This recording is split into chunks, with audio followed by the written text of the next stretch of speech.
어제 결혼식이 있었습니다. 근데 제가 한 주 전에 일기예보를 보니까 토요일 날, 금요일 날, 주일 날 비가 온다고 기록이 되어 있는 거예요. 근데 결혼식장이 야외였습니다.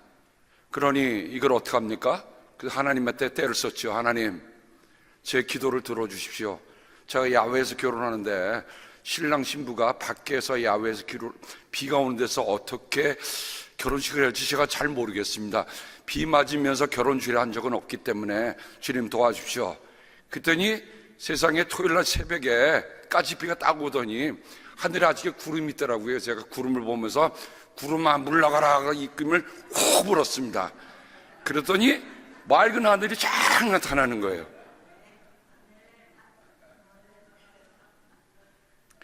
우리 저 뒤에 우리 임종홍 집사님, 윤현숙 집사님 오셨는데 두 분도 잠깐만 일어나 주세요. 어제 며느리를 보신 위대한 아버지와 위대한 어머니 크게 한번 박수하십시다.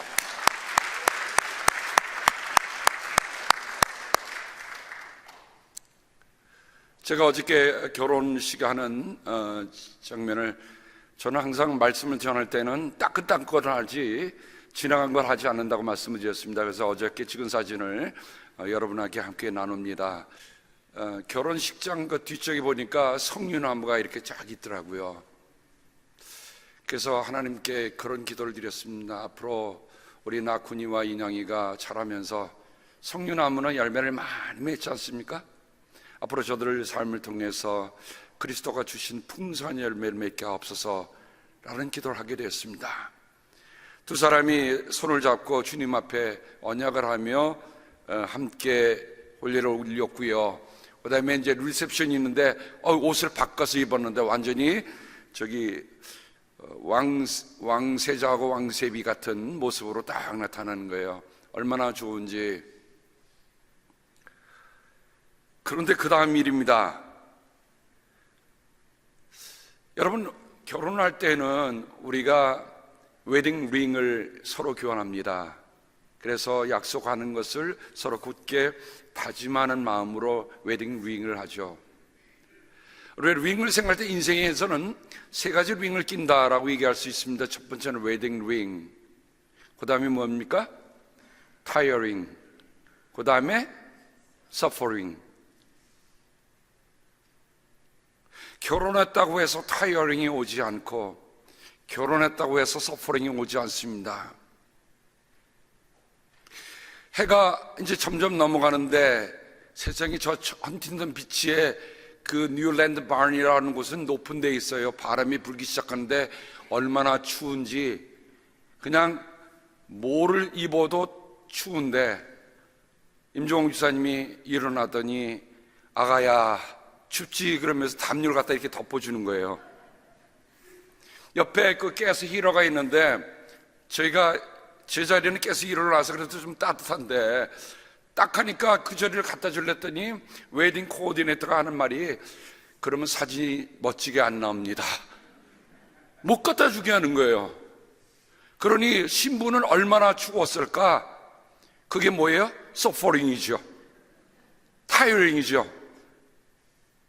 그래도 잘 견뎌내고 제가 두 사람이 웨딩 케이크를 하는데 제 스마트폰으로 사진 하나 찍었습니다. 찍고 나서 집에 와서 딱 보니까 저 뒤에요 뭐가 있어요? 십자가가 있더라고요. 제가 사진을 확대해 보니까 그 황혼에 제가 너무 저 빛이 아름다워서 그 노라고 찍었는데 나중에 크게 보니까 왼쪽에 있는 것처럼 저 멀리서 십자가가 나타나는 것을 볼 수가 있었습니다. 주님께서 정말 주신 그런 아름다운 서로의 만남, 서로의 한 가정을 이루는 일에 그리스도께서 그 가정의 중심이 되기를 바라는 마음이 큽니다. 사람을 사람 되게 만들어가는 것이 있습니다. 사람들은 IQ도 필요하다고 얘기합니다. 그렇죠? 사람이 살아가려면 뭔가 지능이 있어야 합니다. 그 다음에 EQ가 필요하죠. 감성지수라는 EQ가 필요합니다. 근데 하나 더 필요한 게 역경지수입니다. 혹은 고난지수라고 표현할 수 있습니다.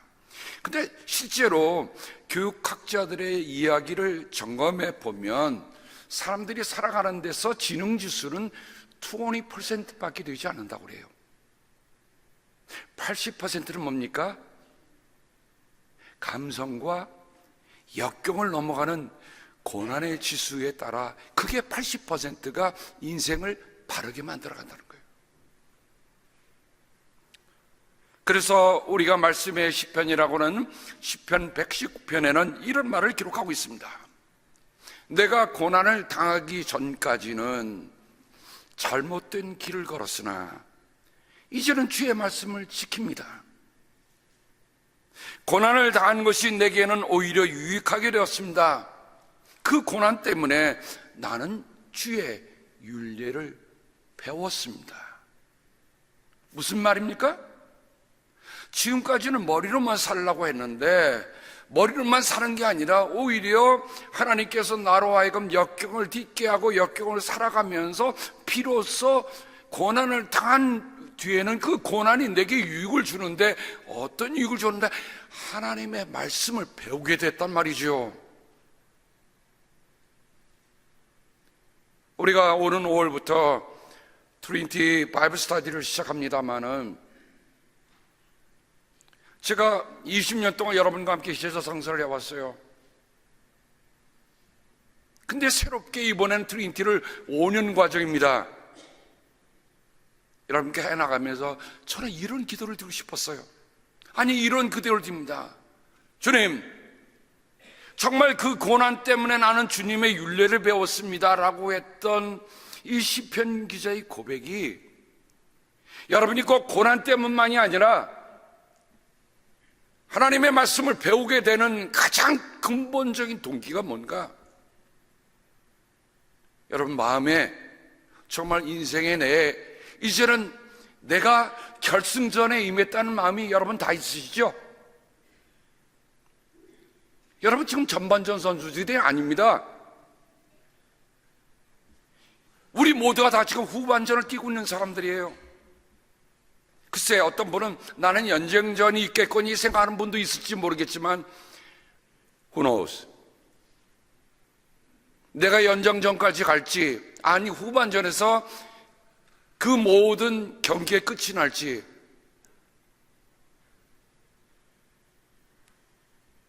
근데 그 결승전에 하나님 말씀 없이 결승전을 치르지 마세요.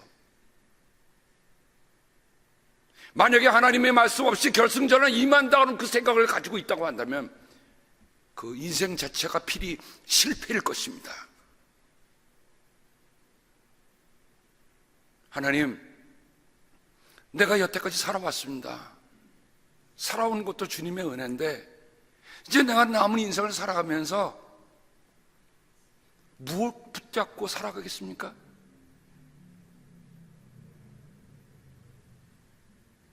우리 이석규 지사님, 제가 첫 신방을 갔을 때 성경 쓰신 걸 다 보여주시더라고요. 근데 성경 쓰신 것 그것을 끝나시면 안 돼요. 지금부터 시작입니다. 하나님 말씀 붙잡고 하나님 말씀대로 살고자 하는 것들이 우리가 모든 성도들이 함께 그렇게 할 수 있길 바랍니다. 저는 어느 한 분도 하나님 나라의 길에 가는데 낙오자가 있기를 바라지 않습니다. 스스로 포기하지 마세요. 저희가 도와드리겠습니다. 교회가 왜 존재합니까? 교회가 무엇으로 존재합니까? 말씀이 없는 교회, 기도가 없는 교회는 이미 교회가 아니에요.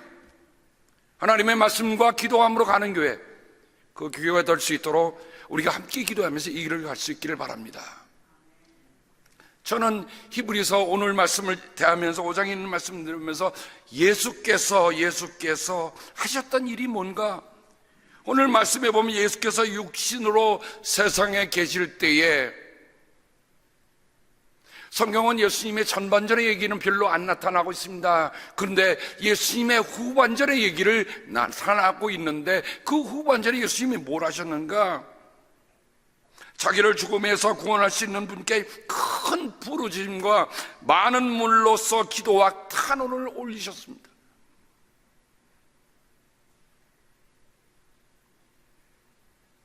하나님께서는 예수님의 경외심을 보시고 그 간구를 들어주셨습니다. 그 다음 말이에요. 그는 아드님이시지만 어느 분의 아드님이에요? 하나님의 아드님이에요. 그런데 이렇게 기록하고 있으면 그는 아드님이시지만 하나님의 아들이시지만 고난을 당함으로써 순종을 배우게 되었습니다.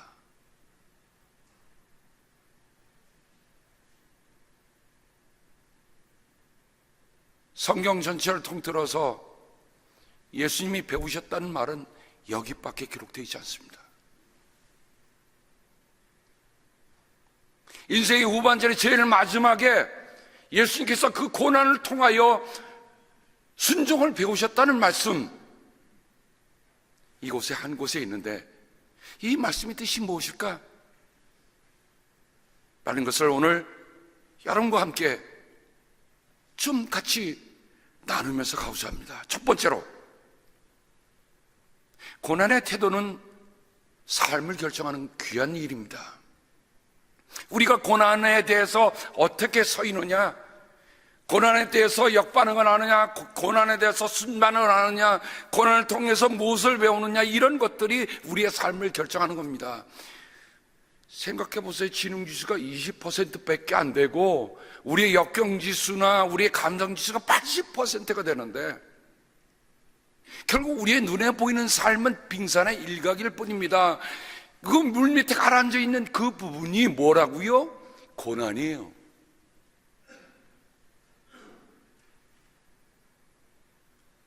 예수님이 하나님의 아드님이셨지만 고난을 당하셨다.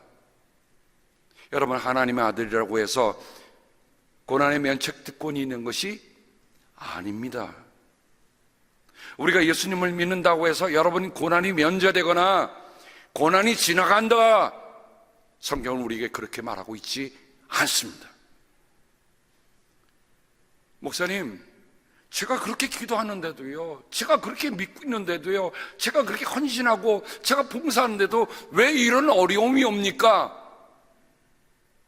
여러분, 물으실 수 있습니다. 근데 저는 그에 대한 대답을 오늘 이 말씀을 통해서 드릴 수밖에 없어요. 예수님도 하나님의 아들이셨지만 고난을 당하심으로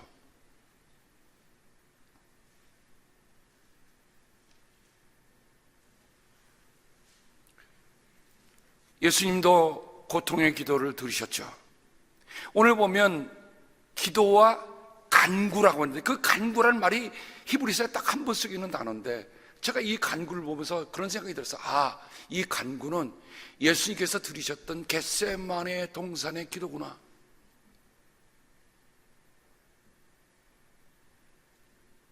내 주여 뜻대로 행하옵소서 라는 찬송을 우리는 혹간 부릅니다. 근데 정말 내 주여 뜻대로 행하옵소서라고 하는 찬송을 부르면서 여러분, 돌아가는 게 여러분의 지능지수가 돌아갑니까? 아니면 여러분의 감성이나 여러분의 역경지수가 돌아갑니까? 어느 게 우리가 찬송을 부를 때 워킹합니까? 내 주여 뜻대로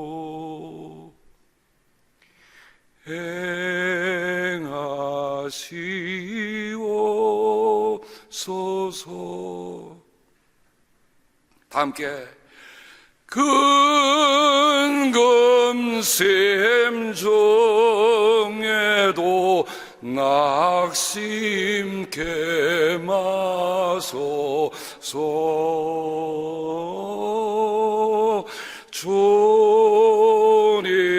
주님도 때로는 울 기도하셨네.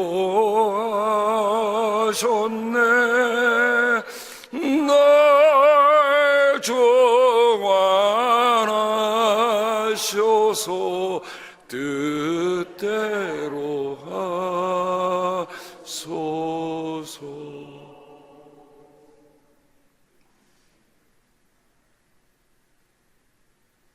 우리가 큰 어려움이 오고 고난이 올 때 정말 우리의 이 찬송을 어떻게 부르셨습니까? 또 어떻게 부르고 있습니까? 또 앞으로 어떻게 부르실 것입니까? 내 주여 뜻대로 행하시옵소서. 겟세마네 동산에서 예수님은 단 한 번의 탄원, 아버지, 할 수만 있거든 이 잔을 내게서 지워주시옵소서.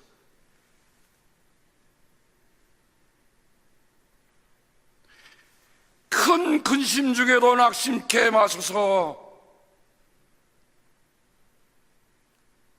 주님도 때로는 울기도 하셨네.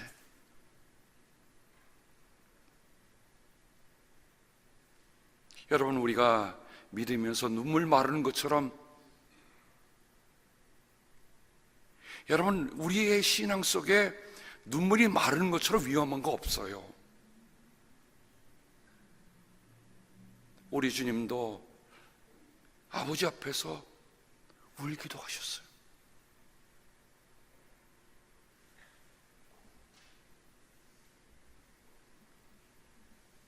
저는 히브리서 11장을 읽어가면서 왜 이 고난에 대한, 예수님이 하나님의 아들이면서도 고난을 당하심으로 순종을 배웠다고 하는 말씀 속에 왜 기록되어 있는가?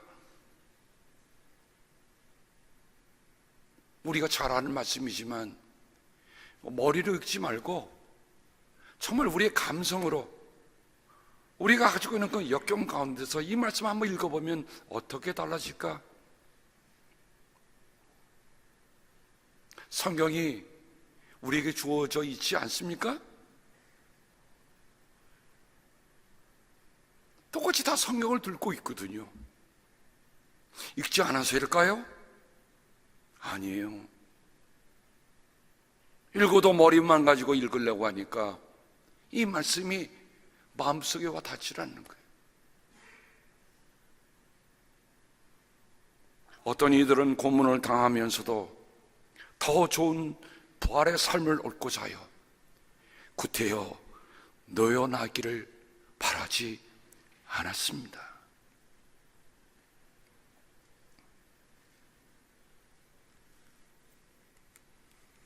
여러분, 고문이라는 자체가 얼마나 혹독한 것입니까? 고문을 하는 사람이 사정 봐주면서 고문하던가요? 근데 오늘 말씀은 믿음을 지키기 위해서 예수님이 주님이라는 그 고백 때문에 고문을 당하는 그런 사람들에 관한 얘기인데, 더 좋은 부활의 삶을 얻고자 하여 구태여 놓여나기를 바라지 않았습니다.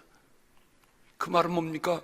고문하다가 실신하고 목숨까지도 잃는 일이 이 당시에는 허다했습니다.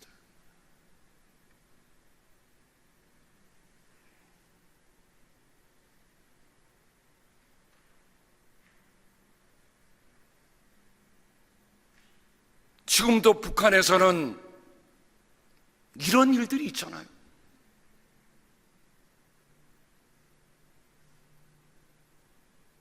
정치범 수용소에 가둬 놓고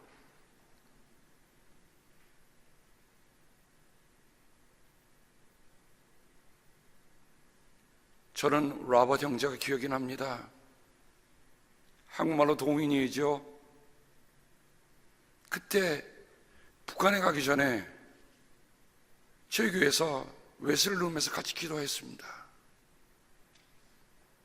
제가 우리 여러 같이 기도하던 기도원분들에게 우리 로버트를 위해서 기도합시다. 기도가 끝나는데 제가 그랬어요, 로버트한테. 지금 들어가지 마라. 지금 만약에 북한에 들어가면 너는 개죽음 당할 것이다. 그런데 이 로버트는 중국으로 해서 두만강을 넘으면서 김정일은 회개하라, 그 말 한마디 하고 죽도록 두들겨 맞고 나중에는 혹독한 고문 후에 정말 사람이 저렇게 될 수 있을까?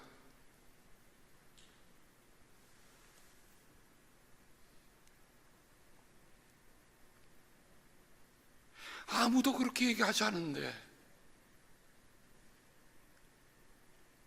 그렇게 얘기할 수 있는 한 사람 때문에 오늘 우리는 여전히 회개를 선포해야 할 일이 필요하다는 것을 우리가 함께 공감하고 있습니다. 또 어떤 일은 조롱을 받기도 하고 채찍으로 맞기도 하고 심지어는 결박을 당하기도 하고 감옥에 갇히기까지 하면서 시련을 겪었습니다. 이 말씀을 읽으니까 2000년 전에 있던 얘기 아니라 지금도 있는 말씀이더라고요. 또 그들은 돌로 맞기도 하고 톱으로 켜이기도 하며 칼에 맞아 죽기도 하였습니다. 그들은 공핍을 당하며 고난을 겪으며 학대를 받으면서 양과 염소의 가죽을 입고 떠들었습니다. 세상은 이런 사람들을 받아들일 만한 곳이 못 되었습니다. 그래서 그들은 광야와 산과 동굴과 땅굴을 헤매며 다녔습니다. 이처럼 엄청난 믿음 때문에 고난을 당하는 사람들에게 주신 메시지가 히브리서입니다. 그리고 그 히브리인들에게 한 사례로 모세를 듣고 있는 겁니다. 믿음으로 모세는 어른이 되었을 때 바로 왕의 공주의 아들이라 불리기를 거절하였습니다. 오히려 그는 잠시 죄의 향락을 누리는 것보다 하나님의 백성과 함께 학대받는 길을 택하였습니다. 그냥 공주의 양자로 살면 편히 살 수 있는 길입니다. 근데 그는 고난을 회피하거나 고난에 도망치거나 고난을 멀리하거나 하지 않냐고 오히려 고난 속으로 고난을 택하며 들어갔습니다. 히브리 기자는 그 모세 얘기를 더 이렇게 해설해 줍니다. 모세는 그리스도를 위하여 받는 모욕을 이집트의 재물보다 더 값진 것으로 여겼습니다. 그는 장차 받을 상을 내다보고 있었습니다. 사랑하는 성도 여러분, 우리의 믿음에는 분명한 상이 있습니다. 우리는 막연하게 달려가는 게 아닙니다. 우리는 주님이 주실 그 상이 있기 때문에 오늘도 우리가 주님의 일을 위해서라면 어려움도 함께 걸머지는 거예요. 우리는 세상이 뭐 어떻다고 교회로 피신 나온 사람들이 아니라 그리스도의 십자가의 고난을 함께 지겠다고 모이던 사람들입니다. 근데 우리 눈앞에 뭐가 보입니까? 하나님께서 우리를 위해 준비해 주신 상이 있다는 것을 우리가 믿고 가는 겁니다. 사랑하는 성도 여러분, 우리가 이 세상을 다 마치는 날에 그냥 우리는 들어가는 거로 끝나는 게 아니라 저는 그런 마음으로 기도합니다. 하나님, 우리가 주님 만날 그 자리가 심판대가 아니라 시상대가 되게 하여 주시옵소서. 제가 그렇게 기도하면 제가 못난 목사입니까?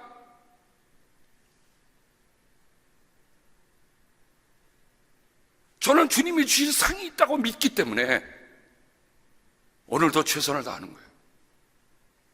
성도들과 함께 각계의 길을 가자고 얘기하는 겁니다. 그러니 어려워도 힘들어도 우리가 힘을 냅시다라고 얘기하는 겁니다.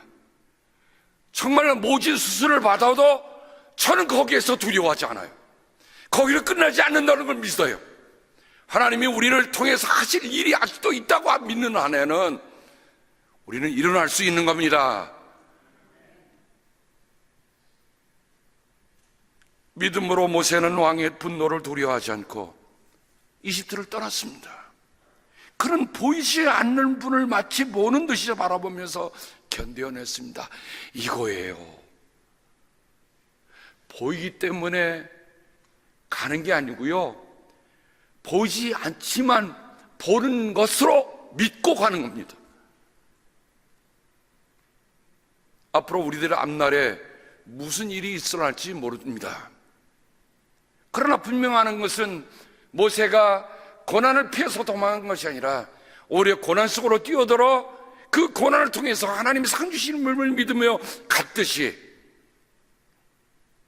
우리도 십자가의 고난, 그리스도가 당하신 그 고난을, 그리스도께서 남기신 남은 고난을 함께 짊어지고 갈 수 있는 우리들이 되어야 합니다.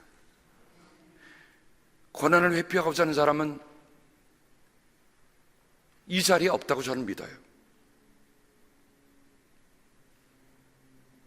어려운 일도 함께 걸머집시다. 그것이 그리스도를 위한 길이라면, 그리스도의 나무 십자가를 함께 지는 길이라면, 둘째로 저는 고난을 통해 인생은 성숙해 간다고 믿습니다. 고난을 겪지 않으면 인생이 성숙해 가는 게 아니에요. 제가 이번 나쿠니와 인영이를 결혼 집례를 해주세요라고 해서 제가 3차례 거쳐서 같이 프리메리탈 카운셀링을 하면서 참 좋은 시간을 가졌어요.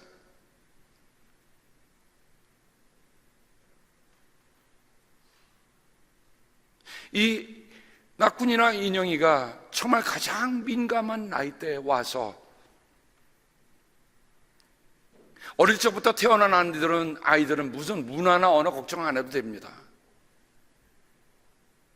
하지만 그 아이들이 겪었을 고통들, 어저께 신부의 친구가 나와서 그러더라고요. 우리가 10대에 많이 어려웠었지? 저는 그 얘기가 예사롭게 들리지 않더라고요. 그 같은 또래들이 얼마나 어렵게 힘들게 정말 그들이 눈물 겪으면서 그 길을 걸어왔을까 생각하니까, 그래서 정말 따뜻한 마음으로 그들을 위해 결혼 준비하며 축시도 준비하고 기도도 준비하며 그렇게 지나왔습니다. 그래서 나쿠니와 인영을 보면서 참 아이들이 성숙해 가고 있는 모습을 보았어요. 그 나이 또래에 비해서 참 성숙하구나. 고난 없이 배울 수 없는 것들이 있습니다. 고난은 우리에게 두 가지 모습으로 나타납니다. 하나는 bitter, 하나는 better. bitter라고 하는 건 뭐예요? 쓴 거예요. 야, 고난이 왜 이렇게 써?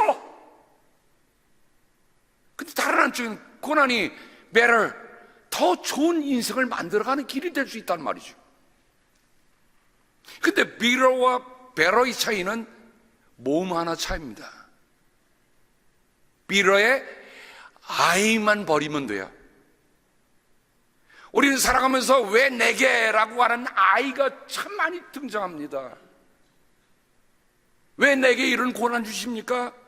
왜 내게 이런 일이 있습니까? 근데 그 I를 E로만 바꾸면 고난이 달라지더라고요. 그래, 이거 쓴 게 약이야. 쓴 게 약이야. 하나님이 이 고난을 통해서 내게 뭔가 배로 되는 인생을 주시려고 하시는 길이 있어.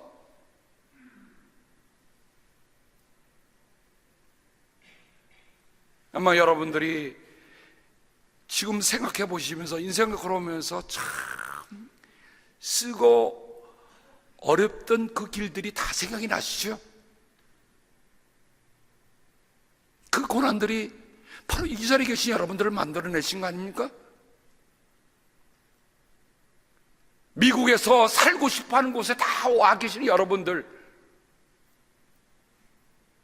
어떻게 그 길을 걸어오셨나요?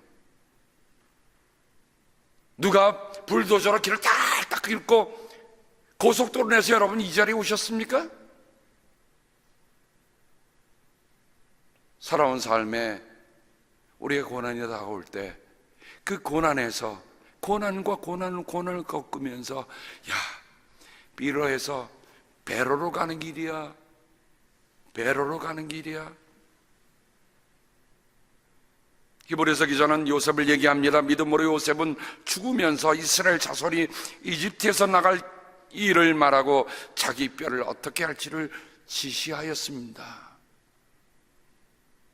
창세기 50장에 나타난 요셉의 얘기, 그 얘기 가운데 감동적인 두 가지 얘기가 있죠. 하나는 뭡니까? 요셉이 아버지가 돌아가시자 막벨라 거기 고향 땅에 가서 가나안 땅에서 아버지를 묻고 돌아옵니다. 얼마나 슬펐던지, 얼마나 아버지를 잃은 것이 정말 마음이 그랬는지. 근데 돌아오고 나니까 자기를 17살 때 모지게 대하고 팔아넘겼던 그 형들이 사시나무 떨떨 떠는 거예요. 이제 아버지가 죽었으니까 우리는 살아있는 목숨이 아니다. 그러니 우리가 자진 신고하자. 요셉님, 우리를 그냥 종으로 삼아 주시옵소서. 우리가 지난날에 우리가 어리숙하고 못된 짓 했던 것 그저 용서해 주십시오. 사람이 말이에요, 자기 목숨 하나 건지겠다고, 아니죠. 딸린 식구들 생각하니까 그 어떡하든지 그 모면해 보려고 하는 그 형들의 모습을 보면 말이에요, 야, 정말 인생의 모습이란 게 이런 거구나. 그런데 그때 요셉이 뭐라고 합니까? 두려워하지 마십시오. 내가 하나님을 대신하기라도 하겠습니까? 형님들은 나를 해치려고 하였지만 틀린 건 틀린다고 얘기하는 겁니다. 그죠? 형님, 그거 아무것도 아니에요. 이렇게 얘기하지 않아요. 그때 일은 분명히 틀렸던 일이에요. 형님들은 나를 해치려고 하였지만, 그 다음에 등단한 게 뭡니까? 하나님은 오히려 그것을 선하게 바꾸셔서 오늘과 같이 수많은 사람의 생명을 구원하셨습니다. 요셉은 17살 팔려갔던 그 눈물 나던 그때부터 누구만 의지하고 살았습니까? 하나님이 분명 자기와 함께 하신다고 하는, 하나님이 꿈을 꾸게 하셨으니까 그 꿈을 이루게 하셨다는 그 마음을 가지고 살아왔어요. 그 꿈을 선언하며 살았잖아요. 하나님이 그 꿈을 이루게 하셨지 않습니까? 근데 요셉의 태도를 보면 정말 억울한 일을 당하더라도 거기에서 비로로 끝나지 않았어요. 아니에요, 난 그런 일 한 일 없어요, 이건 무고합니다 라고 얘기하지 않았어요. 그저 묵묵하게 들어가서 감옥에서도 지내고, 술 맡은 관원이 복직이 되는데도 그때도 새까맣게 잊어먹었어도 요셉은 누구를 기다립니까? 하나님이 하시는 것을 기다리는 거예요. 만약 그 순간에 여러분, 만약에 요셉이 이 몹쓸 인생들, 이 몹쓸 사람들 그러면서 비로라고 찼다고 한다면 아마 요셉이 그 감옥 속에서 자결하고 말았을 것 같아요. 그런데 하나님이, 꿈을 꾸게 하신 그 하나님이 내 인생을 매로로 만드신다고 하는 그 믿음이 요셉에게 있었습니다. 사랑하는 성도 여러분, 우리가 하나님 안에서 꾸는 꿈은 바로 삶의 고난이 올 때 그 고난을 어떻게 대하느냐 하는 모습도 다르게 해줍니다. 행여 우리 삶의 어려움이 올 때 비로로 끝나지 말고요, 베로로 갈 수 있다, 우리가 그렇게 함께 믿고 걸어갈 수 있기를 바랍니다. 교회라는 게 어디 늘 승승장구하면서 갑니까? 어떤 일 할 때 어려움도 많지요. 하지만 우리가 웅덩이에 빠진 줄 알지라도 우리가 감옥에 갇히는 일이라 할지라도, 우리가 억울하게 말을 듣는 한이 있다 할지라도 이 일은 하나님이 바꾸실 거다. 배럴, 하나님은 우리에게 배럴을 주시는 분이다 하는 믿음으로 함께 나갈 수 있는 우리들 모두가 되기를 바랍니다. 끝으로 고난은 우리에게 진정한 순종을 배우게 합니다. 고난이 없으면요, 순종의 가치를 모르는 거예요. 어려움이 없으면 내가 오늘 누리는 이 삶의 가치를 모르는 거예요. 오히려 우리가 어렵사리 오늘이 왔기 때문에 정말 그 고난이 내게 소중하게 한다는 것을 알게 됩니다. 광야에 있는 선인장에 가시는, 선인장을 생존하게 하시는 은혜입니다. 만약에 가시가 없으면 두 가지 일이 있습니다. 선인장은 말라 죽을 것이요, 두 번째는 짐승들의 밥이 되고 말 것입니다. 그런데 그 가시 때문에 광야에서 선인장이 말라 죽지 않고 짐승들에 파먹히지 않고 우뚝 살아있는 거예요. 저는 바울의 말씀을 읽으면서, 야, 바울이 이걸 알았구나. 내가 말하는 여러 가지 엄청난 계시 때문에 사람들이 나를 과대평가할지도 모릅니다. 그러므로 주께서 내가 교만하지 않게 하시려고 내 몸에 가시를 주셨습니다. 가시를 주셨습니다. 여러분, 계시라고 하는 건 황홀합니다. 계시라고 하는 건 뭔가 잘 될 것 같고 하나님 내 일을 내게 보여주는 것 같으니까 다 좋아하지만, 가시는 여러분은 어떻게 할 겁니까? 아마 우리 마음에는 이럴 겁니다. 계시? Yes, please. Thank you. 가시? No, thank you.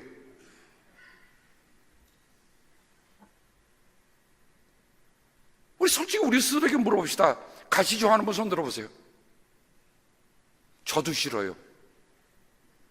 그런데 가시가 있어야 계시가 살아나는 거예요. 가시 없이는 계시가 우리 삶에 온전하게 존속할 수 없는 겁니다. 왜냐하면 신앙적으로 봐도 계시받았다고 붕붕 떠다니는 사람의 마지막을 우리는 봅니다. 뭐가 됐던가요? 가시가 돼버리고 말았어. 그러나 가시를 소중하게 여기면서 가시를 준 것을 내 생존의 은혜에 정말 하나님의 도구로 만들고 살아가는 사람은 그 가시가 계시가 되고 있었다는 것입니다.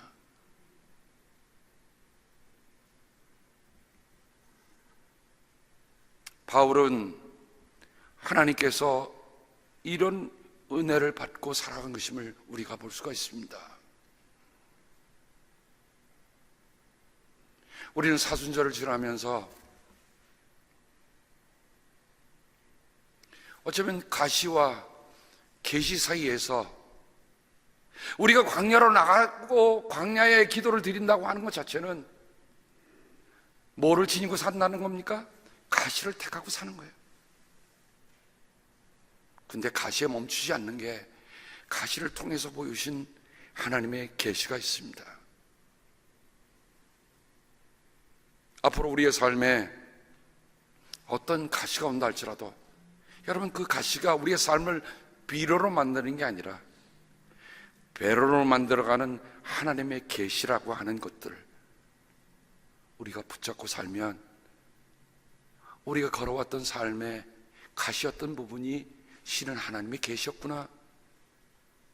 그 가시가 하나님이 악을 선으로 바꿔놓으시는 하나님의 섭리셨구나.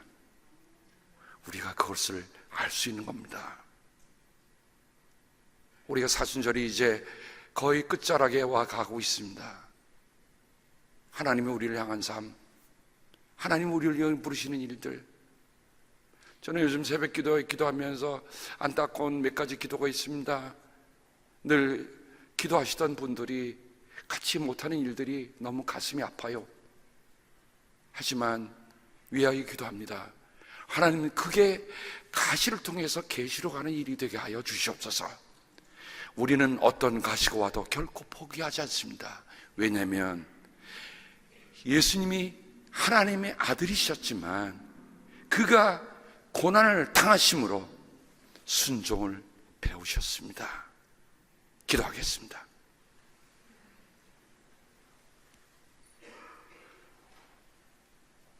주님,